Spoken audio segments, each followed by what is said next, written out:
Everything about your way of life could be about to change dramatically. How you store your money, where you plan to retire, the way you protect your family and home. All of these things, we believe, are under threat. We don't make this prediction lightly. We're simply following our research to its logical conclusion. We did the same when we anticipated the global credit crisis, the property slide, and the collapse of the banks. In fact, in the 12 years we've been publishing MoneyWeek magazine, this is the most serious warning we've ever made. As you'll see in this short film, we have uncovered an unsolvable problem at the heart of our financial system. We believe the outcome of this problem is inevitable, and the recession, joblessness, and instability you see right now is only the first stage of it. Many people think the slump we're in now is as bad as it will get, but the truth is, it's only the start. In fact, you'll certainly see the consequences of this deep-rooted problem unfold across the cities, towns, and villages of Britain. No one will escape the fallout. In all recorded history, no country has ever recovered from the financial position we find ourselves in today. No government has ever been able to reverse this trend. No emergency action has ever come close to a solution. This inescapable problem has only ever had one outcome: financial collapse. You can challenge every single one of our facts in this film, and we're confident you'll find that we're right about each allegation we make. Then you can decide for yourself. Will you act now and take this chance to protect yourself and your family from the catastrophe that's brewing in our financial system? We hope so, because if we're right, you'll need to act very quickly. In fact, the downward slide has already begun.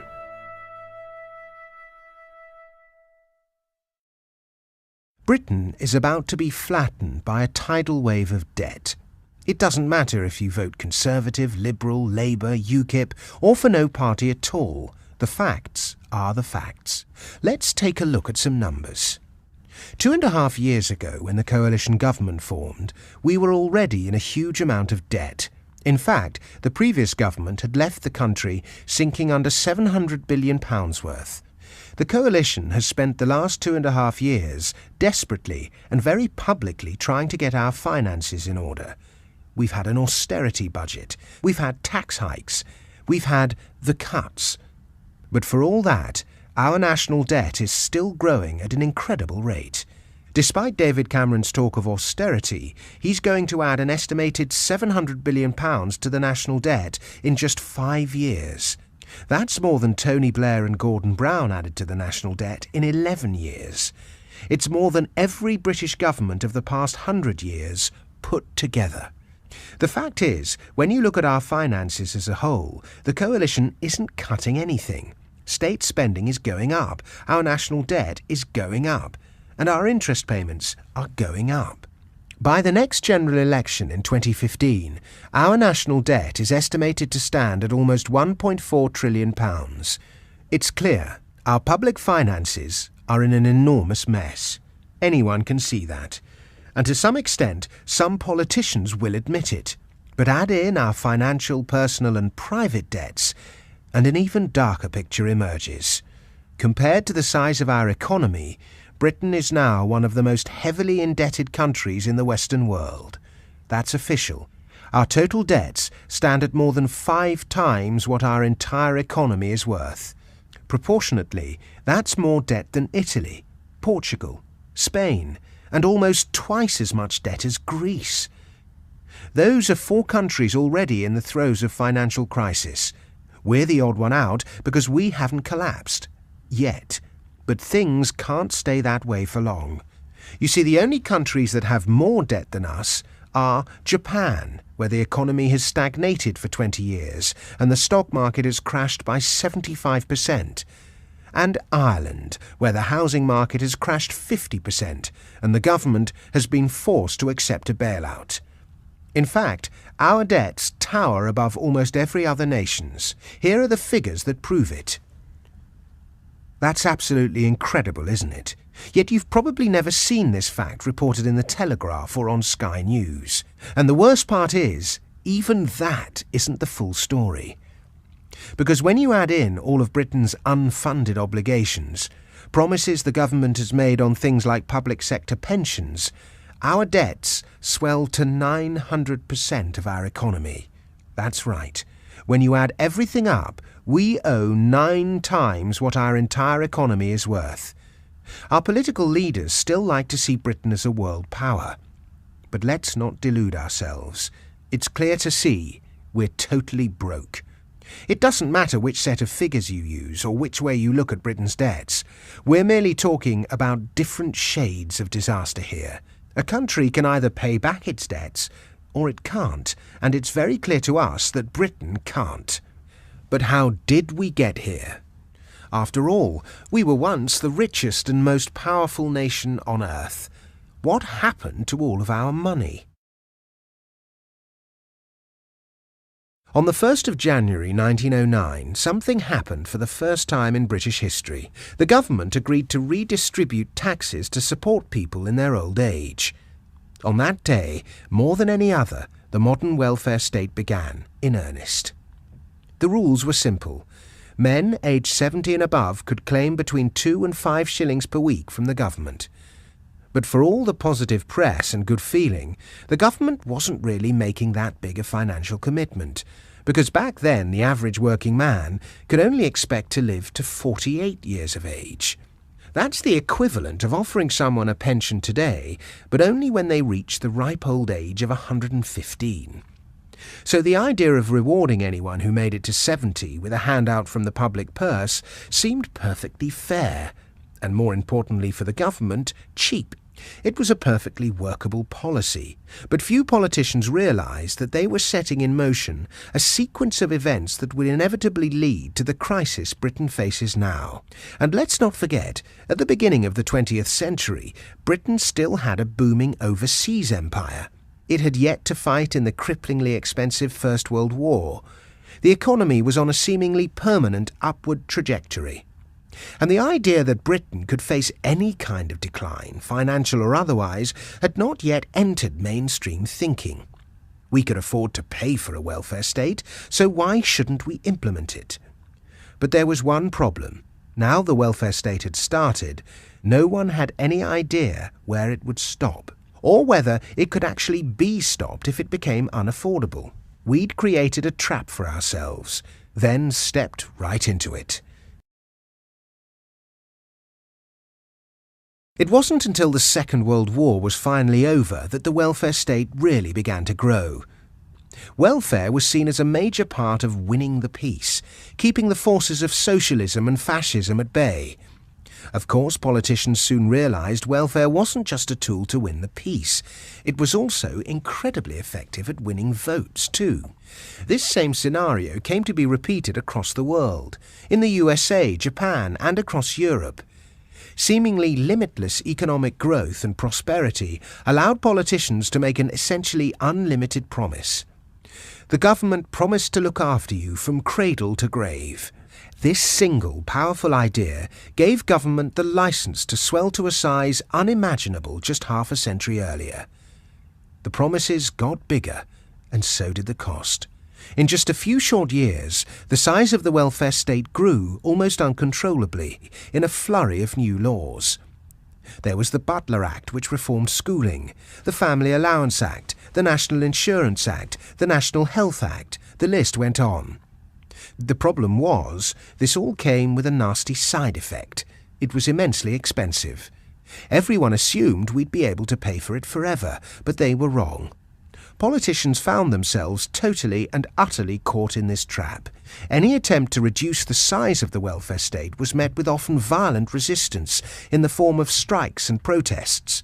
Or the party trying to cut back, to do the sensible thing, was simply voted out of power. After all, an ever-growing proportion of the population now benefited from the welfare state in one way or another. The safety net couldn't just be pulled away. The government would forever be saddled with an expense that could only grow. And grow it did. Since public pensions were first introduced, average life expectancy has grown from 48 to 80, a 67% increase. but the age at which we retire has remained essentially the same. This has resulted in an estimated £5 trillion worth of pension promises the state has made to its citizens, roughly 5 times what our entire economy is worth. No one has any idea how we'll pay these. The recent attempts by the government to change the retirement age don't go anywhere near solving the problem. As people have lived longer, the strain on the NHS, the demand for medication, more doctors, nurses and other staff, as well as a skyrocketing cost of caring for the elderly, has pushed our finances to breaking point. In fact, as state spending has grown, so has the cost of running the welfare system itself. For instance, the state employs 500,000 civil servants. To put that into perspective, during the height of the British Empire, when Britain ran a quarter of the planet, the state employed just 4,000 civil servants. If you're in any doubt just how out of control state spending has become, simply take a look at this. As you can see, spending has exploded in a way no one could have imagined 100 years ago. With the idea of welfare being such a vote winner, no government could take the bull by the horns and cut it back, not in any meaningful way. They could fiddle round the edges and save a few pennies here and there, but as population grew larger and lived longer, all they could really do was sit back and let a future generation sort it out. And now it's come down to us. In 2012, for example, the government spent roughly £120 billion more than it collects in taxes. In a situation like this, when you spend more than you earn, there's only one way of paying for it: by borrowing money. That alone is bad enough, but remember, we also have to service our debts, to pay interest on a pile of debt that's mounting ever higher, debt that we'll never pay back. So a vicious cycle was set in motion. Politicians realised that to remain in office, they needed to make bigger promises, call for bigger reforms, and ultimately borrow more and more money. This addiction to debt has spread into every corner of British society. Banks, businesses, the ordinary man on the street. These days they all carry a great weight of debt. Debt has become normal. Want a holiday? Pay for it on credit. Want a new crowd-pleasing cut in taxes? Fund it with debt. To put it bluntly, our politicians, so-called educated people who were meant to be looking after our interests, acted like teenagers with their first credit card, all to win votes. If the UK had been a business or an individual, we'd have been declared bankrupt by now. We'd have been forced to sell our business premises or our home, and would have been housed in a run-down flat long ago. We are broke. We have been for a long time. But very soon, it will really hit home. So what's different about today? Why can't the government just keep giving us more and take on more debt to pay for it? That's worked for 100 years. Why won't it work now? The answer to that is simple. The explosion of government spending and government debt has mostly come in the past 30 years, and during that time it's been easy and cheap for the government to borrow money. You see, interest rates on the government's debt have been steadily falling for 30 years. Here, let us show you. In 1982, Margaret Thatcher's government had to pay 15% to borrow money for 3 years. This came in the form of a bond, a gilt. Anyone with money, be it a rich country or a pension fund, could invest in the bonds and receive 15% interest in return. But over time, the government's borrowing costs have fallen dramatically. Now the government only has to pay 2% to borrow money over the same period. That's 7 times cheaper than in 1982. And low interest rates make it easier to borrow money. Debt has been getting steadily cheaper for 3 decades. That has allowed the government to borrow more and more money without having to face the consequences. But these good times are about to come to an end. The simple truth is, if interest rates were at their normal rate of 5%, instead of around the extremely low 2% they're at right now, there's absolutely no way Britain could ever repay its debts. In fact, at normal rates of interest, we're already bust. Not just in over our heads, but 6 feet under. It's simple maths. If interest rates moved back towards the normal 5% level, our cost of borrowing would triple. Just to put that into context, if our current debt repayments tripled, the government would have to take drastic action, like abolishing the state pension, or privatising the NHS, or pushing tax rates back up to 90% as they were in the 1960s. In short, Britain would change radically. And that's just if interest rates move back to normal levels. The fact is, when you're in a lot of debt, interest rates are either your lifeline or your death sentence. So long as rates stay low, you can just about keep things on track. You can service your debts, keep borrowing, and keep the wolves from your door. When rates move higher, you get squeezed, and eventually you're finished. All of a sudden, you have to find more and more money to cover the interest on your debt. This is an extreme example of what happens when interest rates take off. As you can see, in 2009, the Greek government could borrow money at just 1%. Then, in the wake of the financial crisis, the Greek economy hit the rocks, fell into recession, and the markets realized what a complete mess the country was in.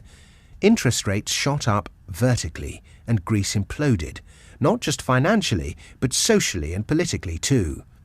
As you've seen on the news, there have been riots, suicides, overnight poverty, snap elections and crushing general strikes. People couldn't get their money out of banks fast enough. Businesses collapsed. In that environment, just keeping your family safe is a big challenge. That's the danger of rocketing interest rates to a country with huge debts. As Douglas Carswell MP said recently, Greece might be the first Western country to discover that you cannot keep running up debts to pay for a lifestyle you did not earn. She will not be the last. The laws of mathematics are universal. In Britain, interest rates on government borrowing now stand at record lows. If we're not at rock bottom, then we're incredibly close. That means the most important trend of the next 20 years is almost certainly rising interest rates. Debt has been getting cheaper for 30 years. Now, it's about to start getting much more expensive. We're now facing an unprecedented crisis. As interest rates rise, our record debts will become impossible to bear. No one can say how quickly things will escalate. Interest rates could rise overnight, or they could slowly and inevitably push higher, taking years to slowly strangle the economy, the housing market, the stock market, stripping us all of our wealth one day at a time. What we can say with certainty is that sooner or later, interest rates will rise. We're approaching the day when foreign investors realize the scale of our problems and demand higher interest rates, or stop lending to us altogether. When that day arrives, we are certain things will get nasty. So what happens to Britain when interest rates rise? What shape will the crisis take? And what does all this mean for you and your family? The first flashpoint will be the banking system. We've already seen this across Europe. This is because banks hold huge amounts of government debt. When interest rates rise, the value of government debt, bonds, falls. Even a small jump in interest rates would wipe billions of capital off banks' balance sheets. It's impossible to say exactly which high street banks, if any, could withstand that kind of hit. As news of the bank's problems hits the press and rumours of a new round of bailouts spread, the public will catch on to what's happening. We're likely to see a run on the banks. Picture the scenes we saw at Northern Rock as people rushed to get their savings back, but 10 times worse. That's because this time round, the government simply won't have the money to bail the banks out again. But the crisis will not be confined to the financial sector. The next domino to fall will be the housing market. Most mortgages are linked to interest rates. As interest rates shoot upwards, millions of people will be pushed underwater by a combination of falling housing values and rising mortgage payments. But that isn't all. When a financial system ceases to function, the social fabric begins to fray. We're not simply talking about shares falling or house prices dropping, which is devastating enough. We're talking about the breakdown of social order. The important thing to realise is that Britain is going to change very significantly. Things might never be the same again. Is all this too alarming? Some of our critics would say so. Most people think Britain's debt collapse can't happen. Of course, it's hard to picture. Banks look safe until they announce they're broke. Governments say everything's under control until they beg for bailouts. These events often come as a shock to the public. Many people assume they'll never happen, but assumptions can be misleading, especially ones that are widely held. The Victorians thought the British Empire would last forever. Americans in the 1920s thought the stock market boom would never end. And here in the UK, during the 1990s and early 2000s, we thought we could keep borrowing and spending forever. But if you need any convincing of how quickly things can change, of how rapidly order can turn into chaos, history offers us a number of painful reminders. Let's take just one of them. In the early 20th century, Argentina was one of the world's largest economies. Rich in natural resources, a massive industrial sector, so cultured they called Buenos Aires the Paris of South America. In fact, a popular saying 100 years ago was as rich as an Argentine. But fast forward to the end of the 20th century, and things looked very different. Argentina's borrowing spiraled out of control. As Argentina's debt accumulated in the late 90s, its financial system buckled. Austerity measures were put in place. Sound familiar? Businesses closed, trade fell off a cliff, and investment fled the country by the billion. Come early 2001, the country was in a state of siege, with banks blocking cash withdrawals, rioting in the streets, and the total collapse of government. So desperate were villagers for food, they hijacked livestock trucks and slaughtered the animals in the streets. To give you some idea of how bad things got and how quickly they escalated, you need to listen to our man in Argentina, Federico Tesore. Federico is one of our private network of analysts. He worked as a financial advisor for Citibank in Buenos Aires at the time, experiencing the chaos firsthand. He's got quite a story to tell. It was 2001. The US had just suffered the 9/11 attacks. Many Argentines were frightened about what could happen in America. It was chaos. So they decided to bring back their money to Argentina.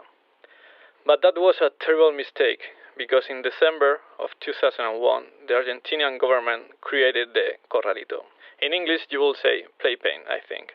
We call it a money prison. This meant that you could only get out $500 per week in cash from your bank account. It didn't matter if you had $1 million in the bank. In cash, you could only get $500 per week. For 2 months, this madness continued, until the government decided to convert the US dollar deposit into Argentinian pesos. The official exchange rate was 1.4 to 1, but the illegal market exchange rate was 3 to 1. Even worse, this conversion was not in cash. The government created a 10-year bond for depositors. So people that had $100,000 deposit in the bank were given an Argentinian pesos 140,000 10 years bond. This, of course, enraged people who stormed into the banks very angry. I was working at the Citibank bank at the time. I saw what was happening from the inside. More than once, my life was threatened by desperate customers who just wanted to get their money back. I had to talk with thousands of people per day, many old people, and try to explain what was happening. It was almost impossible. One of the hardest parts was to explain why the international banks like Citibank decided not to recognize the dollar deposit to their customer. They had the money brought to do that, but they didn't do it. They basically defrauded their own customer. The depositor attacked the banks, rioting outside, smashing the windows. All the walls were painted with insults and complaints. We had to enter the banks escorted by the police. It was like living in hell. It's a chilling story. Within 3 or 4 years, the country fell into financial and social anarchy. And what happened next? Well, Argentina wasn't crossed off the map, it still exists, but 12 years on, it's barely recovered. Conditions for many honest, hard-working people are simply terrible. They're still trying to understand what happened to their tattered country. The government has raided public pensions, the stock market is depressed, and the global market steers well clear of Argentine bonds. It's not complicated. Once your country has imploded and trust in systems and institutions has evaporated, investment stays away for decades. Regular Argentines now hoard gold. Endless government scams and corruption have made them suspicious and distrustful, and a culture of short-termism pervades. But that's Argentina, right? A crazy South American country full of impulsive hotheads and corrupt politicians. That could never happen here in Britain. That could never happen to us. Really? Anyone around 50 years old will know that we've had our own taste of financial and social collapse in the relatively near past. Around 40 years ago, Britain entered its own lost decade of economic chaos. Back in the 1970s, inflation ate into cash savings at a rate of 28%. Yes, 28%. It seemed like every time you turned your back, bank savings lost more of their value. Every single day, you became a little poorer. The FTSE 30 entered the worst bear market in history, falling 73% between 1973 and 1974. Even gilts, our so-called safe haven, collapsed as interest rates went sky high. Rising interest rates buckled the financial system. But it went deeper than that. The speed of social breakdown was frightening. The general strike meant dead bodies went unburied as gravediggers joined the picket line. Stinking piles of rubbish rotted on the streets, towering inside Leicester Square. Those lucky enough to have jobs had to swallow huge wage cuts during the infamous 3-day week. Shoppers scoured supermarket shelves by torchlight during blackouts. That's not to mention the violent civil unrest, where thousands of the unemployed and strikers clashed with the police. For millions of people trying to keep their hard-earned money secure, it was a nightmare. As the top rate of income tax peaked at 83% in 1974, foreign investment steered away from Britain as if it were an island colony of lepers. We were the sick man of Europe. Property and banking crises meant that people's lives changed dramatically for the worse. Jobs were lost. Family businesses closed. People had to dig deep into their savings just to make ends meet. The country was brought to its knees. So when we're talking about financial emergencies, don't be under any illusions. It can happen here in Britain, just as it can happen anywhere, given the right conditions. In 1976, humiliated, the UK government had to be rescued by the International Monetary Fund, with Jim Callaghan going cap in hand to beg for a huge bailout. Humbled, he delivered what was meant to be a wake-up call for the British financial and political system. We used to think you could spend your way out of recession and increase employment by boosting government spending. I tell you, that option no longer exists, and so far as it ever did exist, it only worked on each occasion by injecting a bigger dose of inflation into the economy, followed by a higher level of unemployment as the next step. These words are amongst the most important ever uttered in the history of modern British politics. Unfortunately, almost everyone has forgotten them. For a left-wing Prime Minister to admit that too much state spending is dangerous should have marked a big turning point in our history. But of course it didn't, as this chart so aptly illustrates. In the 1970s, the spend-borrow-spend experiment should have ended. It should have been our wake-up call, but we just kept on spending. So long as interest rates kept going down, there was always a way to put off the pain, a reason to borrow more, a justification for not balancing the books. But the day of reckoning is approaching. When? Well, we can't say exactly. It might be a long, slow, drawn-out process that drains your wealth over the next decade. Or this time next year, the financial system could be breaking apart. It's impossible to say.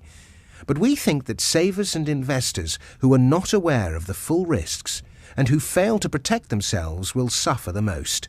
The vast majority of people here in Britain will have no idea what action to take as they watch their wealth and financial security drain away, out of reach, perhaps forever. The important question for you is, when this happens, will you know what to do? When these events unfold, very few people will have any idea how to respond. Most will see the assets they've worked all their life to secure begin to lose value rapidly. It won't matter if you have £5,000 in the bank or £500,000. It won't matter if you own a 5-bedroom house in Esher or a 1-bedroom flat in Croydon. This crisis will lay waste to the wealth of anyone who isn't prepared for it. The most horrible feeling will be the loss of control and the confusion. Desperate to take some sort of action, many people will feel pressured into making investments that could blow up in their faces. The cost of making the wrong move with your money over the next few years could be lasting. What if your money is trapped in one of the banks that collapse? What if your invested wealth is stuck in one of the companies most likely to crash? This is about knowing what you can do with your money if the worst of the crisis unfolds. Our intention is not to be melodramatic. But if events unravel as we expect, thousands of people will lose a lot of what they have, and they won't be able to do a thing about it. By the time most people have pieced it all together, or the true significance of this information makes the headline news in the financial press, it will be too late. And that's why so many people could get caught out and lose so much money. It's essential you prepare for these events. You can't rely on mainstream commentators to help you. So who do you listen to?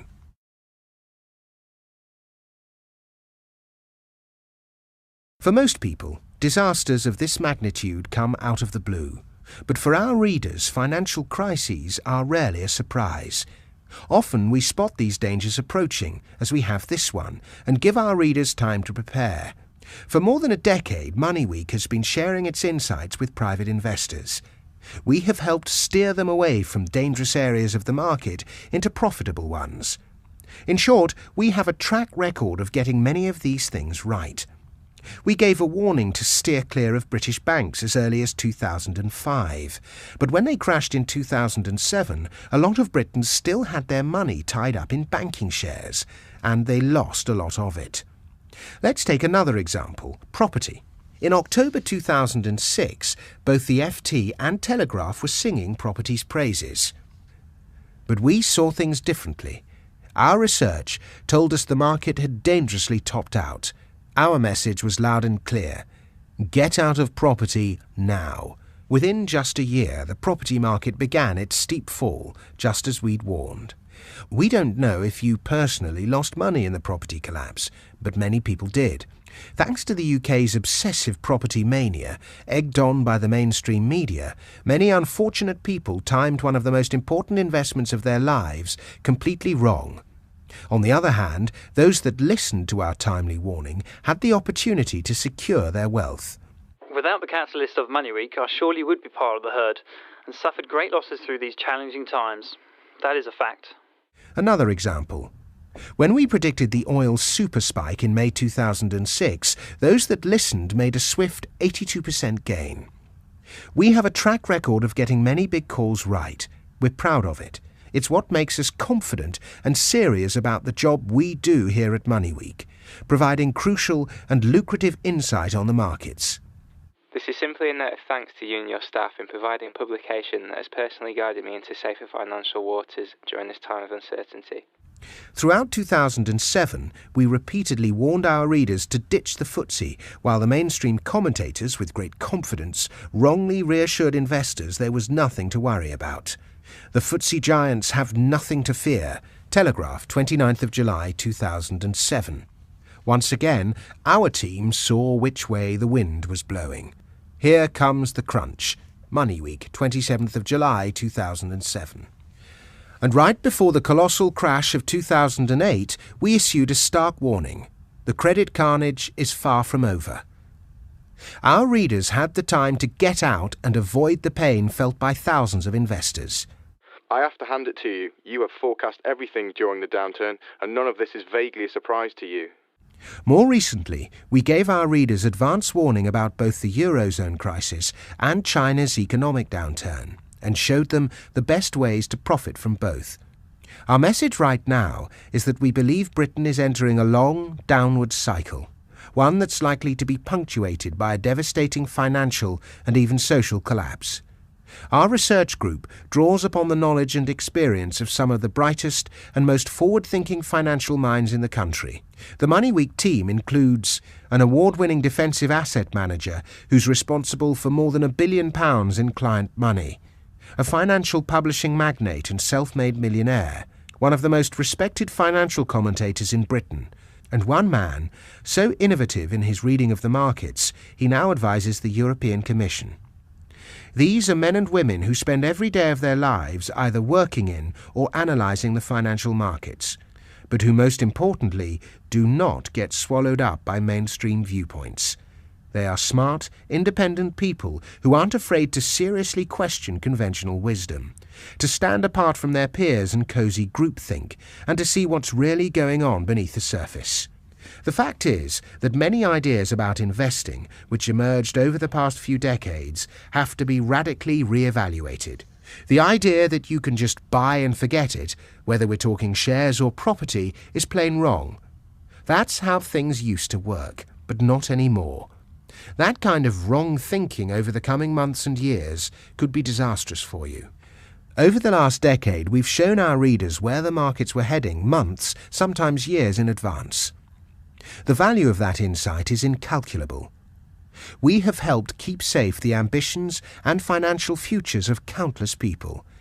Again, we cite our success and experience with the crises of the past because there's an even bigger crisis looming.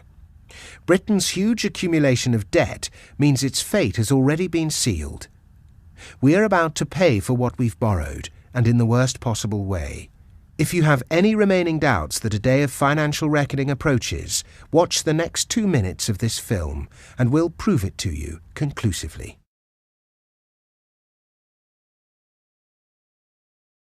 In recorded economic history, every single country with debts as big as ours, every single one, has suffered a devastating economic collapse.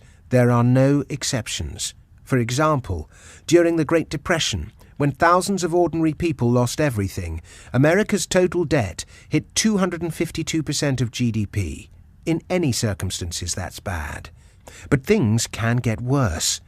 During the Japanese economic collapse, which triggered more than 2 decades of deflation and a 75% drop in the stock market, Japanese total debt hit 498% of GDP. That's twice as bad as the level of debt seen in America during the Great Depression. If Britain's current debts were at those kind of levels, it would be worrying. But in truth, our debts are now much worse than either of those 2 examples. Shockingly, our debt load is now on a scale comparable with one of the most frightening economic disasters of the 20th century. We're talking about the Weimar Republic. Back then, suffering under the weight of brutal war reparations, civil unrest, and shattered public finances, the Weimar Republic's total debt equaled 913% of its economy. Of course, you know what happened next. The government printed money and hyperinflation took off. In the end, it was cheaper to decorate your home with banknotes than wallpaper. Ultimately, the country descended into a period of economic and social crisis, a catastrophe that ended with the rise of the Nazi Party. And that was with debts worth 913% of the economy. Today, Britain's total debt equals 900% of the economy. When you add up our financial sector debt, government debt, personal debt, and corporate debts, our debt load rivals the Weimar Republic in scale. To put it mildly, this worries us a great deal. It should worry you too, because this simple fact alone proves just how inevitable Britain's coming crisis is. Remember, as you saw earlier, the only thing delaying the crisis right now is the fact that interest rates are at historical lows. That's what allows life to carry on as normal. But things won't be this way for long, because the simple fact is, when interest rates rise, and they will rise, Britain will face the greatest crisis in generations. And there's one more thing you need to consider. The first danger you face won't be the falling price of your shares, nor will it be the insolvency of the banks. Those things we believe will happen. But first, you face an even more immediate threat: the desperate actions of our own government.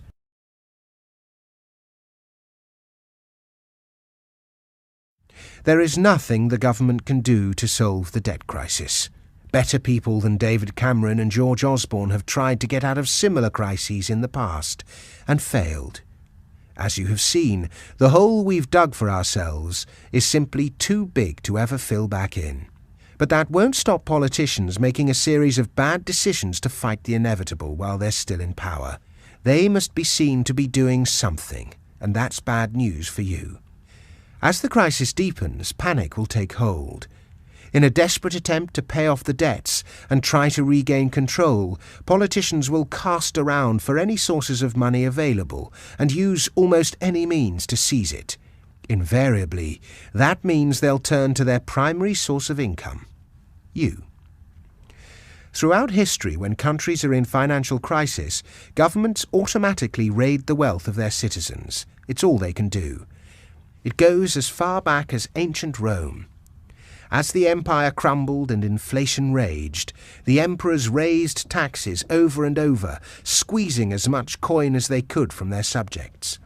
Back to the 20th century, in 1933, President Roosevelt signed Executive Order 6102, forbidding the man on the street to hold any significant amount of gold.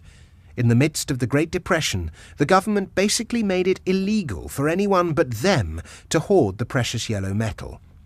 Refusal to comply with these demands was met with a 5-year prison sentence. That's essentially how the US filled Fort Knox, by seizing other people's gold.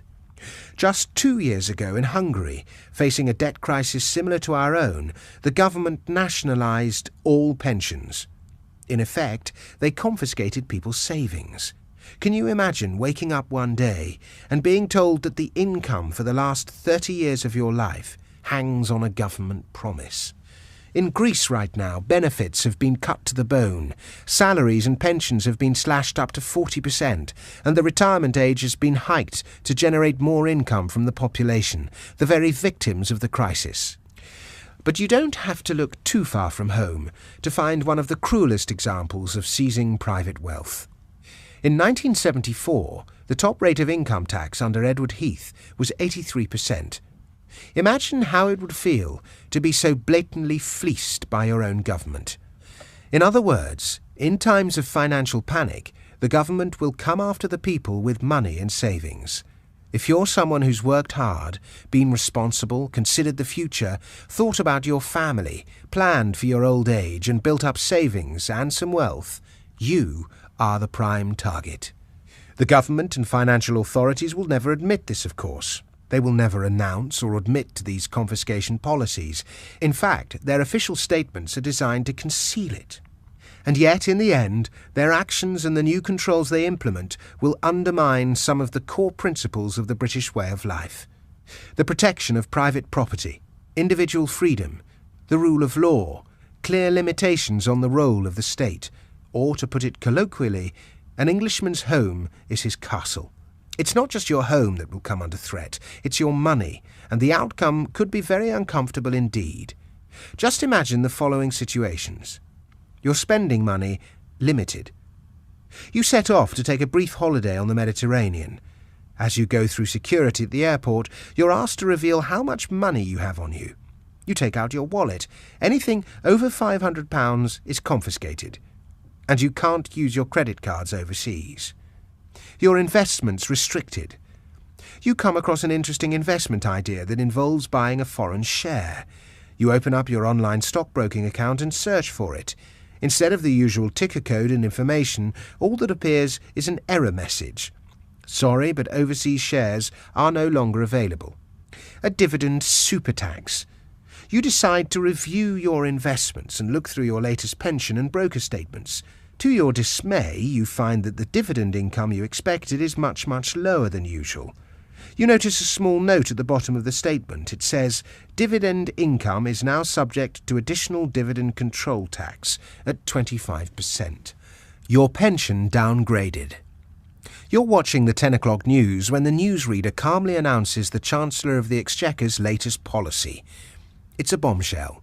In 3 months' time, all private pensions will be nationalised, in the national interest, and the government will take control of all pension provision. In Europe right now, in Italy, Spain and Greece, wealth restrictions are already being implemented. These measures have already been discussed amongst Eurozone finance chiefs, limiting the size of withdrawals from cash machines, border checks, the suspensions of free travel between countries. There are draft plans to initiate these extreme measures under desperate circumstances. Considering the UK has one of the largest debt-to-GDP ratios on the planet, how long will it be before your money is seized by our cash-strapped government? Will it be when interest rates creep up 1%? 2%? It's impossible to predict exactly. Unfortunately, you cannot stop the government taking this course of action. Even worse, these measures will primarily be aimed at people exactly like you. People who have worked hard, saved their money and paid their taxes. There may be resistance, even mass protests. But if things get bad enough, we think capital controls will be put in place once again. Remember how Britain got into this dangerous situation in the first place. The enormous cost of welfare started spiralling. We had to borrow hundreds of billions to service it. We had to pay interest on that borrowing. The debt has grown and grown. Soon the rates of interest could rocket. At that point, the government cannot function. And very soon we believe they will target you and your wealth to pay for everything. But that doesn't mean you have to just sit there and accept it.